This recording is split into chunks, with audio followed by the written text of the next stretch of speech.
नमस्कार दोस्तों, आप देख और सुन रहे हैं मुद्दे की बात। दोस्तों, पश्चिम एशिया में बढ़ते तनाव के बीच सबसे बड़ा सवाल आज यह उठ रहा है कि अगर ईरान और यूनाइटेड स्टेट्स के बीच युद्ध की स्थिति बनती है तो दुनिया के बड़े देश किसके साथ खड़े होंगे। आज हम बात करेंगे यूरोप के एक महत्वपूर्ण देश स्पेन की। आखिर इस पूरे संकट पर स्पेन का रुख क्या है?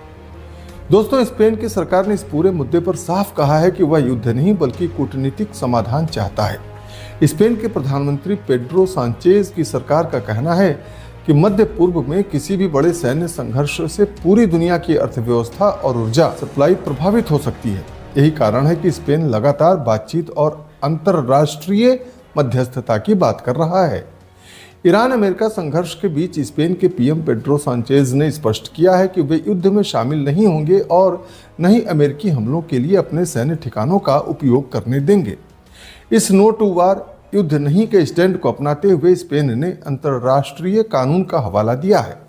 अमेरिकी राष्ट्रपति डोनाल्ड ट्रंप की व्यापारिक प्रतिबंधों की धमकी के बावजूद स्पेन अपनी शांति नीति पर कायम है। यह एक दिलचस्प स्थिति ये भी है कि Spain North Atlantic Treaty Organization यानी नाटो का सदस्य है और नाटो में सबसे प्रभावशाली देश है अमेरिका।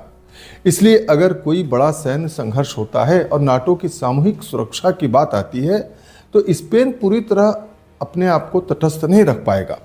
हालांकि अभी तक स्पेन ने सीधे सैन्य हस्तक्षेप की कोई घोषणा नहीं की है। स्पेन की सबसे बड़ी चिंता है ऊर्जा और व्यापार। दुनिया का लगभग 20% तेल जिस रास्ते से गुजरता है वह है स्ट्रेट ऑफ हॉर्मुज। अगर इस क्षेत्र में युद्ध बढ़ता है तो तेल की कीमतें तेजी से बढ़ सकती हैं, जिसका सीधा असर यूरोप की अर्थव्यवस्था पर पड़ेगा और स्पेन भी इससे अछूता नहीं रहेगा। यूरोप के कई देशों की तरह स्पेन भी चाहता है कि इस संकट में यूनाइटेड नेशंस की भूमिका बढ़े। स्पेन का मानना है कि अगर अंतर्राष्ट्रीय संस्थाएं सक्रिय हों तो युद्ध को रोका जा सकता है और क्षेत्र में स्थिरता लाई जा सकती है। कुल मिलाकर स्पेन की रणनीति 3 हिस्सों में दिखाई देती है।